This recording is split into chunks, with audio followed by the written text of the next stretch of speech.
தவிர இந்த கூட்டணி ஆராய்ச்சியில் ஏதாவது ஒரு குழப்பம் ஏற்பட்டால் இந்தியா கூட்டணி ஆட்சியை கைப்பற்றுவதற்கான வாய்ப்புகள் எந்த அளவுக்கு இருக்கதான் நினைக்கிறீங்க? இந்த ஒரு கூட்டணி ஆட்சி ஏற்படக்கூடிய சூழ்நிலையில இப்ப நீங்க உதாரணத்துக்கு நீங்க எடுத்துக்குங்க. இந்தியா கூட்டணியில இருக்கக்கூடிய கட்சிகளை உடைச்சிருக்காங்க. இப்போ சிவசேனாவும் உடைச்சிருக்காங்க. இந்த தேர்தல் முடிவுகளுக்கு பிறகு ஏக்நாத் ஷிண்டே மறுபடியும் உத்தவ் தாக்கரேவோட போய் கைகோர்க்க மாட்டாருன்னு என்ன நிச்சயம்? ஏக்நாத் ஷிண்டேவை நடத்திய விதம் கடந்த 3-4 ஆண்டுகளாக ஒரு 3 ஆண்டுகளாக அவரை நடத்திய விதம் அப்படின்னு பாத்தீங்கன்னா ரொம்ப மோசமான விதத்தை அவர் நடத்தி இருக்காங்க. அப்போ இந்த மாதிரியான விஷயங்கள் அப்படின்றது ஒரு பார்க்க வேண்டிய விஷயமாக மாறி இருக்கிறது. இன்னும் கவனிக்கப்பட வேண்டிய விஷயமாக மாறி இருக்கிறது. இன்னொரு விஷயம் பாத்தீங்கன்னா உங்களுக்கு இந்தியா கூட்டணியில நிதிஷ்குமாரோடையும் பேசிட்டு இருக்காங்க, சந்திரபாபு நாயுடுவோடையும் பேசிட்டு இருக்காங்க.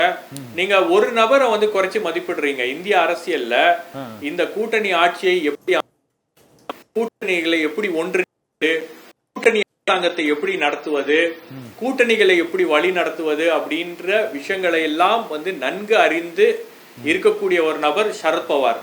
அவர் ஆல்ரெடி சந்திரபாபு நாயுடு அதுக்கப்புறம் நிதிஷ்குமார் கிட்ட பேச ஆரம்பிச்சுட்டாரு. சோ எந்நேரமும் அவர்கள் சந்திரபாபு நாயுடு கன்வின்ஸ் பண்ணக்கூடிய ஒரு நிலையில இவங்க எல்லாம் இருக்காங்க. மம்தா பானர்ஜியும் சந்திரபாபு நாயுடுவோட பேசிட்டு இருக்காங்க. அப்போ இந்திய அரசியல்ல அடுத்த கட்டமாக என்ன வேண்டுமானாலும் நடக்கலாம். பாஜக நாளைக்கு ஆட்சி அமைக்கலாம், கேபினெட் பிரதமர் நரேந்திர மோடி பதவி ஏற்கலாம். ஆனால் 6 மாதங்கள் கழித்து உங்களுக்கு அதுல ஒரு மாற்றம், ஒரு திருப்பு முனை அப்படின்றது இருக்கும். சோ இந்த முரண்பாடுகள் எல்லாம் அமித்ஷா நரேந்திர மோடி அப்படின்ற இந்த 2 நபரோட டீல் பண்றதுல கஷ்டமா இருக்குன்னா கன்சென்சஸ் கேண்டிடேட் யாரையாச்சும் கொண்டு வருவாங்க. அந்த கன்சென்சஸ் கேண்டிடேட் சிவராஜ் சிங் சௌஹானாக இருப்பாரா, ராஜ்நாத் சிங் ஆக இருப்பாரா, அல்லது நிதின் கட்கரியாக இருப்பாரா, அல்லது இவங்க 3 பேரும் சேர்ந்து ஒரு லார்ஜர் ரோலை பிளே பண்ணுவாங்களா அப்படின்றதெல்லாம் வருகின்ற நாட்கள்ல நம்ம பார்க்க வேண்டிய விஷயங்களாக இருக்கிறது. சோ முழுக்க இன்னைக்கு பிரதமர் நரேந்திர மோடி 240 தொகுதிகளுடன் அவர் ஒரு வலுவிழந்த நபராக இருக்கிறார். அவ்வளவுதான்.